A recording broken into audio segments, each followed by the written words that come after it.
Welcome back to our series on controversial Super Nintendo games. Today, in our fourth and final installment in the Super Nintendo era, we're going to delve into 10 more controversial games. So without further ado, here is a concluding 10 controversial Super Nintendo games.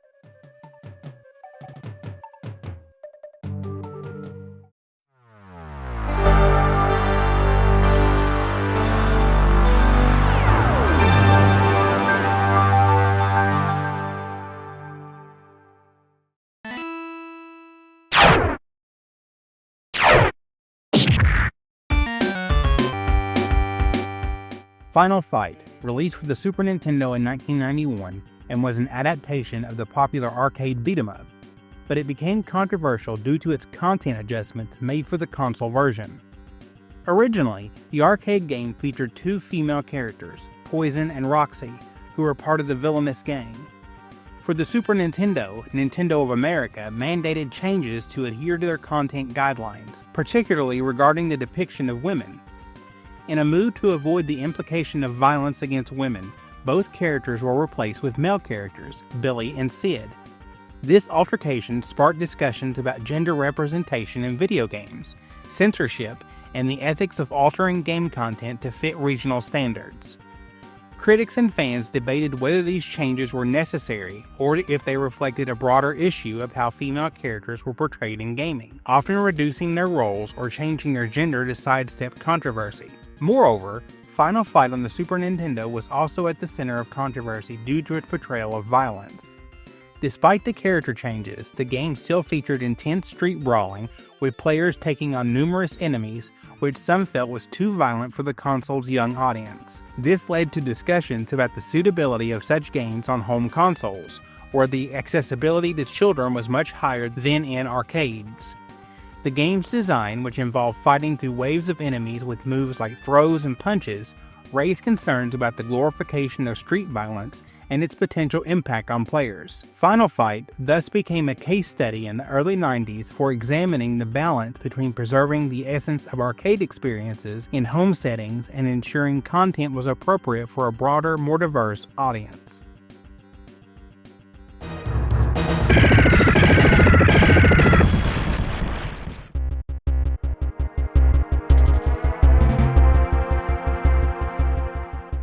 Contra 3: The Alien Wars, released in 1992 for the Super Nintendo, and was a landmark title in the run-and-gun genre, but also faced its share of controversy, primarily due to its intensity of violence and thematic content.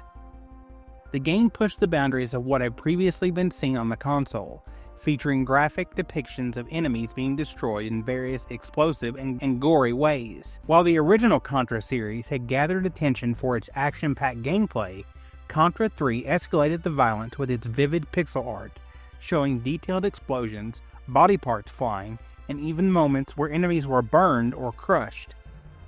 This level of graphic detail was unprecedented for the Super Nintendo, leading to discussions about the appropriateness of such content, especially on a platform often associated with family entertainment. Critics questioned whether the game's violence was too mature for younger players, sparking a broader debate on video game ratings and the portrayal of violence in games. Another layer of controversy with Contra 3 was its difficulty level, which was notorious even among seasoned gamers.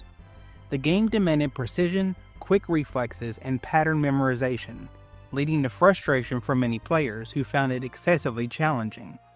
This aspect was controversial because it seemed to cater to an elite group of gamers while potentially alienating those who wanted a more accessible experience. The game's design philosophy reflected a time when video games often had a steep learning curve, but Contra 3 took this to an extreme, leading to discussions about game design, accessibility versus elitism in gaming, and what constitutes fair challenge versus punitive difficulty. The game's reputation for being hard, coupled with its violent content, made it a focal point for debates on how video games should evolve in terms of inclusivity and content suitability for various age groups.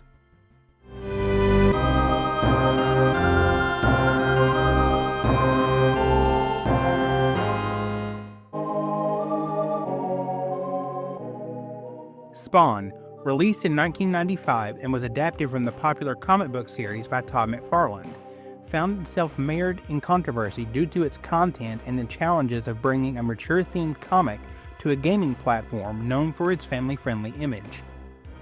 The game attempted to capture the dark, gothic atmosphere of Spawn's universe, where he battles demonic forces and navigates a world of violence and moral ambiguity. However, the game's depiction of dark themes, including death, demons, and a protagonist who was once an assassin, raised eyebrows. Critics argued that the content, while toned down from the comic, still might be too intense or inappropriate for the Super Nintendo's usual audience. This led to discussions about the suitability of adapting complex, adult-oriented narratives into video games for consoles accessible to all ages, questioning the balance between staying true to the source material and ensuring content was appropriate. Moreover, Spawn faced scrutiny for its gameplay and development quality. Despite the anticipation surrounding the game due to McFarlane's involvement and the popularity of the comic, the game was criticized for various issues including repetitive gameplay, poor controls, and a perceived lack of polish. Some fans and reviewers felt that the game did not do justice to the rich narrative world of the Spawn comic, leading to disappointment among those who expected a deeper, more engaging experience. This scenario sparked a broader conversation in the pitfalls of video game adaptations from other media, particularly when the source material's tone and themes are significantly darker or more complex than typical video game fare. The controversy surrounding Spawn highlighted the challenges developers faced when adapting mature content for platformers with a broad demographic, as well as the expectations fans have for games based on beloved stories.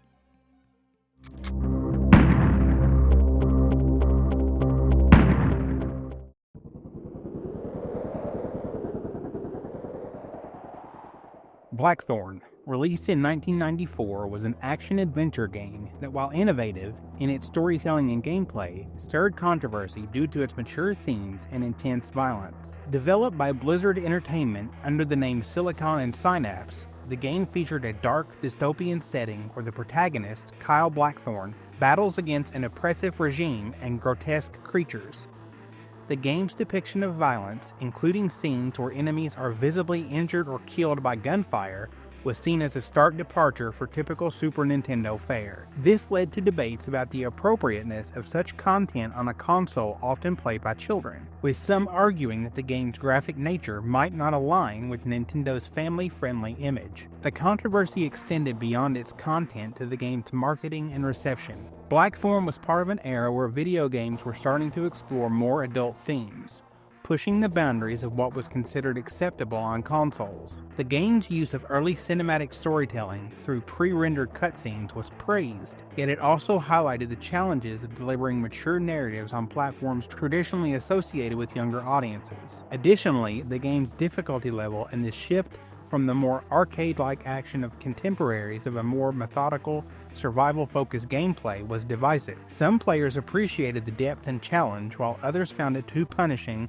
or not in line with the expectations set by other games of its time. Blackthorne thus became a focal point in discussions about the evolving nature of video games, integrations of mature themes, and the balance between maintaining games' artistic vision and catering to the sensibilities of a broad audience.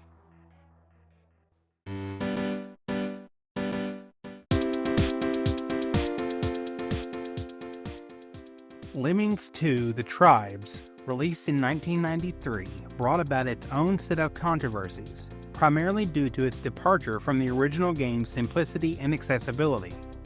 The first Lemmings game was beloved for its straightforward mechanics and the challenge of guiding lemmings to safety with limited skill assignments. However, Lemmings 2 introduced over 50 new skills, which significantly increased the complexity of puzzles. While this was intended to deepen the gameplay experience and offer more variety, it alienated some fans who cherished the original for its simplicity.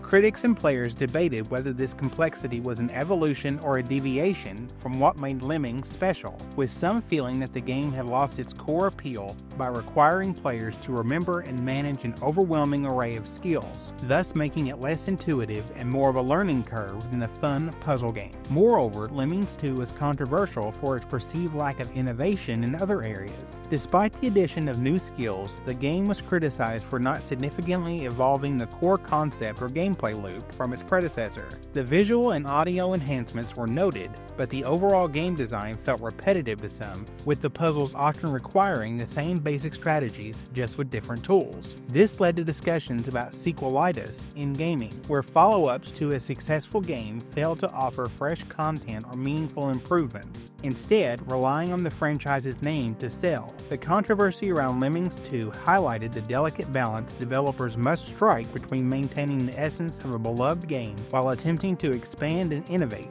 sparking a wider conversation about the expectations of sequels and the evolution of a game series in the video game industry.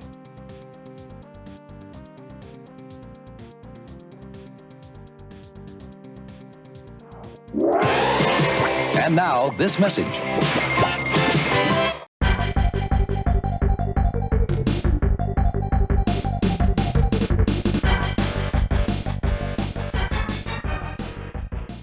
Before we move on with our list, I'd love to know what you think so far. Be sure to sound off in the comments. And if you're enjoying this video, please be sure to hit that like button. It helps out more than you know. And while you're down there, be sure to subscribe so you don't miss any upcoming videos. Okay, back to the list.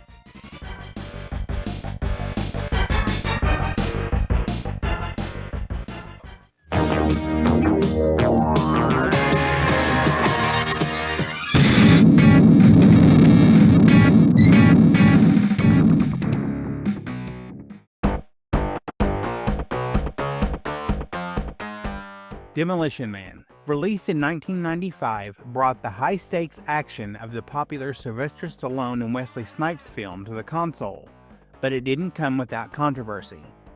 Based directly on the 1993 sci-fi action movie, the game closely mirrored the film's violent themes, showcasing intense shootouts, explosive action scenes, and gritty levels that pushed the boundaries of what was typically seen on the Super Nintendo. Due to its heavy violence, Demolition Man raised concern among parents and advocacy groups, especially with its on-screen blood effects and brutal gameplay, which were notable for a Super Nintendo title. The gritty realism combined with the violent imagery made it one of the more mature titles on the console, sparking discussions about the appropriateness of such content for younger audiences, especially given Nintendo's reputation for family-friendly gaming. Another point of contention was how the game handled the movie's darker, satirical themes, like the dystopian critique of society and policing. While the film balances violence with satirical commentary on societal issues, the game focused solely on the action, losing much of the narrative depth. This left some fans of the movie feeling that the game didn't capture its more nuanced themes, while others criticized it for feeling just like another shooter than a meaningful adaptation of the source material. Additionally, Demolition Man was considered a hard game, with punishing difficulty spikes that added to the player's frustration. This combined with the graphic violence left a mixed legacy for the game. While some praised its faithful adaptation of the movie's action sequences, others felt it leaned too heavily on the violence without capturing the deeper message, making Demolition Man a polarizing title in the Super Nintendo library.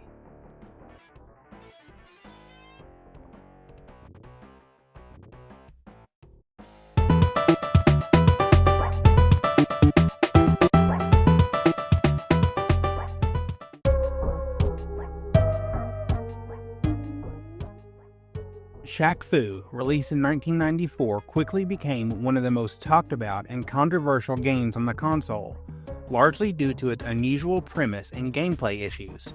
At its core, Shaq-Fu was a fighting game, starring none other than basketball legend Shaquille O'Neal as the main character, embarking on a journey through a mystical dimension to rescue a young boy named Nizu. The game's odd blend of celebrity endorsement and supernatural martial arts puzzled many players, leading to widespread criticism. Gamers and critics alike questioned the logic of pairing an NBA superstar with a mystical, story-driven fighting game, especially when Shaq was known for his on-court talents, not fighting abilities.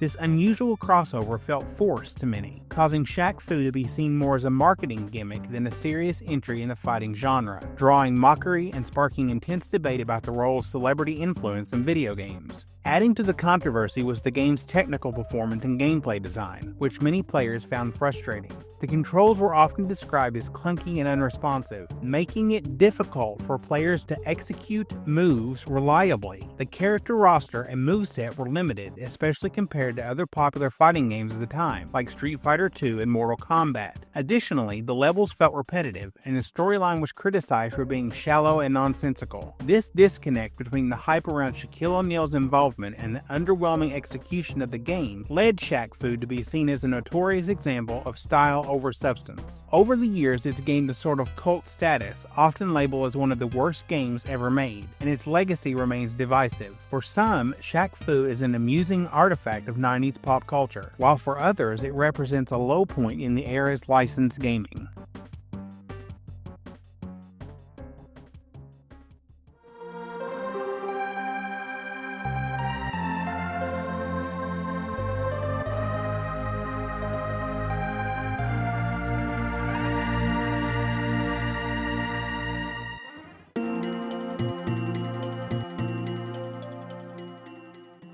Terranigma. Terranigma released in 1995 in Japan and Europe, but never officially in North America, and was a game that sparked controversy primarily due to its bold themes and philosophical undertones. Developed by Quintet, Terranigma tackled complex issues like the nature of life, death, and rebirth, as well as human progress and environmental destruction. Heavy themed for a game on a family-friendly console. In Terranigma, players journeyed through a dark mystical world, essentially tasked with resurrecting Earth and humanity itself.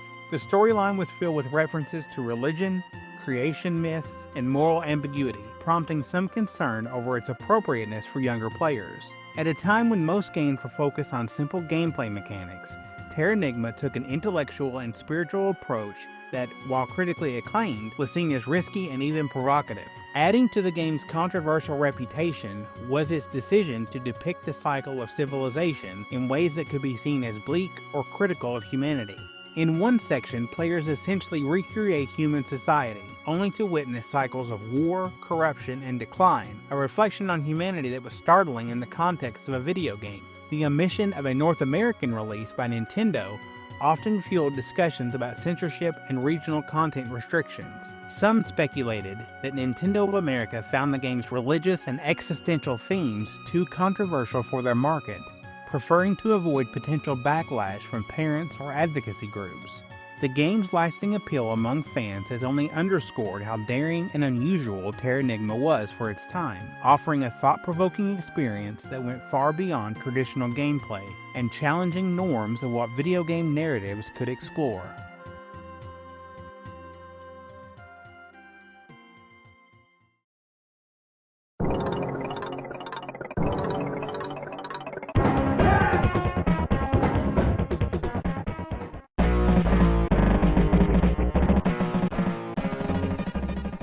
Phantom 2040, released for the Super Nintendo in 1995 and was a game that stood out for its ambitious themes, complex storytelling, and the surprising level of violence portrayed for the era. Based on the animated series of the same name, Phantom 2040 featured a dystopian world where players, as Kit Walker, the latest line in masked vigilantes known as Phantom, fight against a sinister corporation bent on ecological destruction. The game explored themes of corporate corruption, environmental exploitation, and social collapse, which added an unexpectedly mature layer to its gameplay. Phantom 2040 was bold in tackling these darker themes, making some parents and critics uneasy. The game's storyline raised eyebrows as it mirrored real-world issues and portrayed a world on the brink of ecological disaster, which felt politically charged for a video game at the time. Adding to the controversy was the game's tone and visual style, which were darker and more intense than platformers or action games on the console. The graphics had a gritty, almost cyberpunk feel, and the Phantom used weapons in combat in a way that was aggressive and occasionally graphic, given the 16-bit limitations. While Phantom 2040 didn't feature the same blood and gore as other mature games, the thematic violence and dystopian visuals were enough to make it stand out, and make some parents uncomfortable. This was a period when video games were under scrutiny for their impact on younger players, so Phantom 2040's approach to social issues and use of violent themes generated significant debate. Some hailed it as an intelligent, mature title, while others saw it as a risky choice for younger audiences. Ultimately, the game pushed boundaries for what an action could cover on the Super Nintendo, making it a memorable and in some cases controversial addition to the console's library.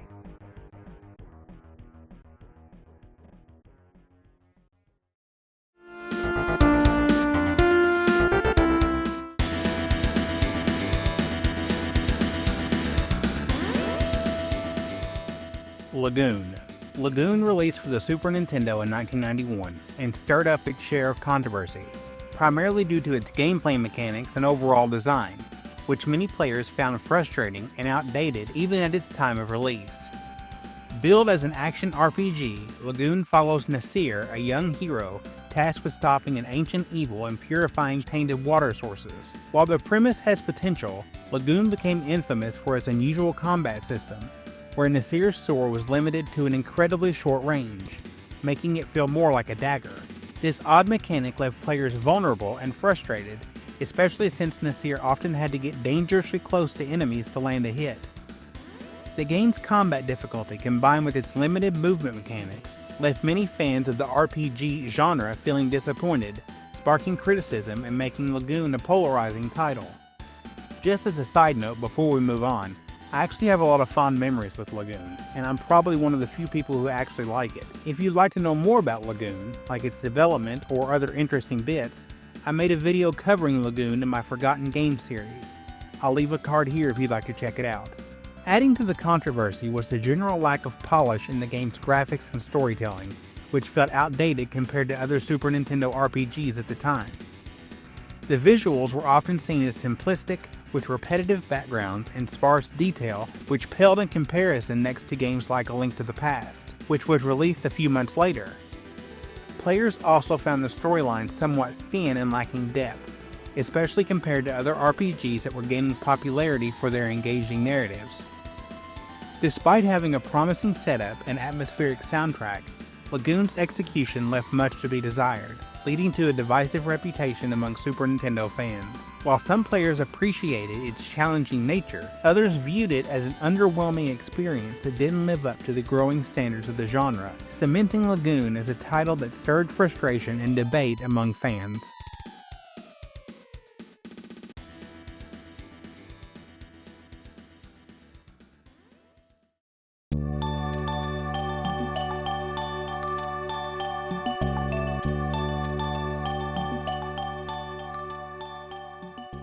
It looks like we've reached the end of the Super Nintendo era. I really enjoy making these videos, and I hope you'll stay tuned, because not only do I have more controversial games videos for different consoles in the Nintendo library, but I also want to start doing some video documentaries like my Forgotten Games series, which I mentioned in the Lagoon section.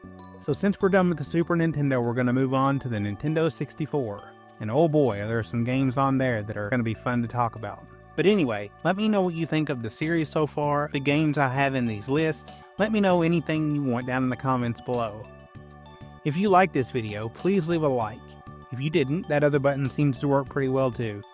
And if you're new here, please consider subscribing for a plethora of gaming related videos, whether that be on controversial games, or forgotten games, or gaming in general. Thanks again for watching, and I'll see you in the next one.